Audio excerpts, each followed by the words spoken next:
Hello Maverick Currency Traders, this is Rob Reinhold. It is September 4th and let's jump into the day. It was not an exciting day, so not a lot to talk about. In this session we'll go over what happened during the day. There actually was a lot of news, a lot of things happened, but the problem was there really was no price action off of that news. Disclaimer. This video was created for professional Forex and crypto traders. Maverick Currencies is a proprietary trading firm that employs professional traders around the world. Our traders trade firm capital and keep 70 to 80% of profits they generate. All trades and analysis in this video are for professional traders only. If you are interested in becoming a professional Forex and currency trader for Maverick, click the apply button in the video description. Let's break down what happened today. Right, as I mentioned earlier, we didn't get a whole lot of movement, but we did get a whole bunch of news. So let's cover the news first. Last night we got Australian GDP came in as expected as plus 0.2%. But look, this is well below Australia's long-term growth average. And in this article you can see that it hasn't really been this weak for a while. So we've got a slow-growing Australia GDP. And then we heard from the Bank of Canada today as well. Now, they cut rates as expected. No surprise there. But they were more dovish than the market thought it was going to be. The CAD fell initially on this, but then rebounded to basically close flat for the day. And then we got the U.S. JOLTS job openings report, and they are weak as well. So we now have more fears coming back in the market. Remember, back in July, the market freaked out when we got a weak jobs report and the market freaked out, and then we had that big sell-off, and then it recovered just perfectly fine. It looks like we're back in that area where we're worrying about job growth and economic growth at this point. What did that mean to the Forex market? Well, it only meant one thing: to the yen. And actually the yen was just beating at its own drum. We saw the yen have a nice jump, so if you were playing yen long, then it was a great day. Here's the problem. There really was no reason to be playing yen long. When we take a look at the daily chart and the 12-hour chart, they weren't saying to us, hey, this is about to pop off and go higher. This just kind of happened. Now, the one trade I think did make some sense today is the US dollar weakness. Over the past couple weeks, we have been pricing in 4 rate cuts by the end of the year. Now that was about a month ago when the market was really freaking out. They priced in 4 rate cuts. And then all of a sudden they pared it back to 3 rate cuts, and now it's like 2.5 rate cuts. With this weak JOLTS jobs number, we have now increased back up to 3 rate cuts for the rest of the year. So we did see the bond markets go down. That's going to hurt the US dollar. But after that, take a look. There was nothing going on around the world. So if you were trading dollar yen, hats off to you. You did a great job. If you were trading anything else, if you're trading pound CAD, Aussie Kiwi, yeah, you watched paint dry today. And we really saw that in the equity markets as well. There was movement today. There was definitely movement both in the Forex market and in the equity market. But at the end of the day, nothing went anywhere. Those are very frustrating days if you are a directional trader and you're using stops. Those days just churn you up. That's why we always say, hey, look, unless it's really trending, you don't want to be in this whatsoever. Crypto did have a decent day today, up 1.5%, but for crypto, that's a pretty minor day. And we're now seeing oil breaking down, getting now down to that $70 area. This will be the lowest point for oil in a very, very long time. So we would expect to see the Canadian dollar show a little bit of weakness on this oil news as well. And cryptos, anywhere from 1% to 2% across the board, really nothing to talk about here. We'll take a look at their charts and you'll see this is just trading in a range at this point. So with this market pullback, we're pulled back to a 0. Now, I do have to give a caveat here, and I hate to do this because when you look at something over and over and over again, and that's how you make your decisions. And then once it doesn't start working out, then you go out and you get other data sources that fit your opinion. That's really dangerous. So I want to at least be aware that when I deviate from what I do for the longer term, I may just be trying to fill my biases. Now, here's the great thing. When I was a young trader, I didn't recognize that that's what I was doing. I just thought I was collecting data until I found the data I wanted. Then I said, see, the data backs me up. I know I'm right.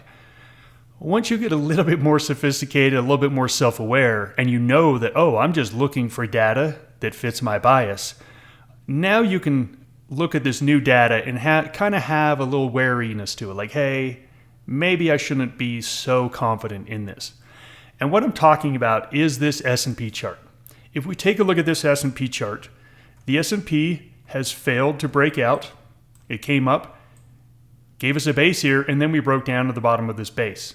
Now look, we are just back to moving averages, back to some prior support levels, and today's candle was kind of a weird candle. It was a green candle. We gapped down, we ran up, and then we lost most of our gains. But we closed up.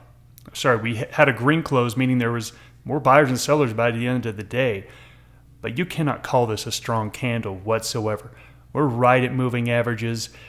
Look, we're at a 0 on the S&P, and that's the score on the S&P. We're at a 0. Now remember, we've been talking about how the S&P is 31% of it is 7 stocks now. Apple, Microsoft, Nvidia, they've just grown so big. This here is the RSP. This is the equally weighted S&P 500, where all the 500 stocks get equal weightings. This chart is wildly different. I mean, take a look at this. We hit a new all-time high just 3 days ago. And we take a look at this. This doesn't worry you at all. You're saying, hey, well, this is great. What a great looking chart. Moving averages are moving higher. We had a big run. We're consolidating this gain. There's nothing to worry about in this. You would take a look at this chart and be like, oh my gosh, this market is really strong. But then you would come over to the Qs. And all of a sudden the Qs are a totally different story. These look terrible. We have now just broken down out of these moving averages. We've got a little bit of support here, but after that, it's like, hey, we're probably going to go back down and test new lows. This is very bad price action. The point I'm trying to make here is that we can look at all these things, and I'm not trying to find something that fits my bias. I'm really just looking for information. And when I come up with all this information, it's very, very muddy. And that's okay to admit that it's muddy.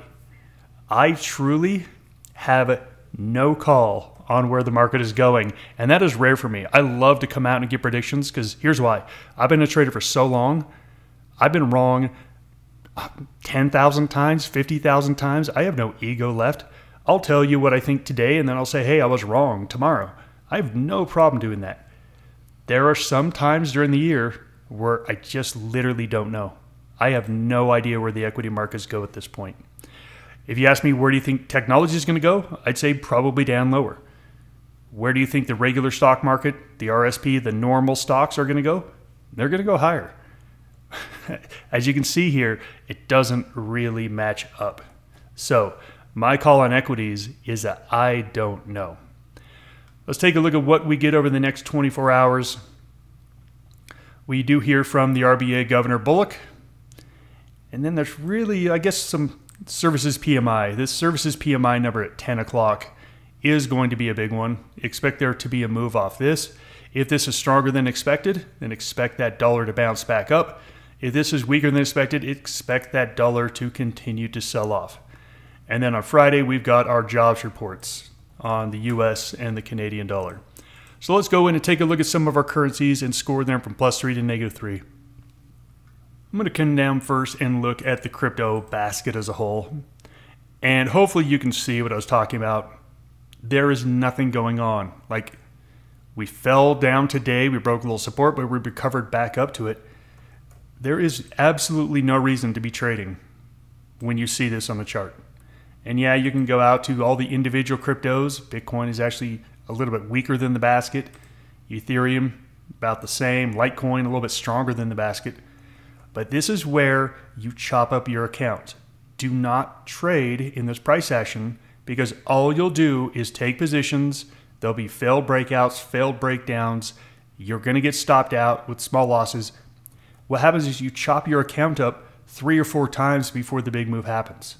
You have to be able to recognize the moments that you shouldn't trade just as much as you recognize the moments that you should trade.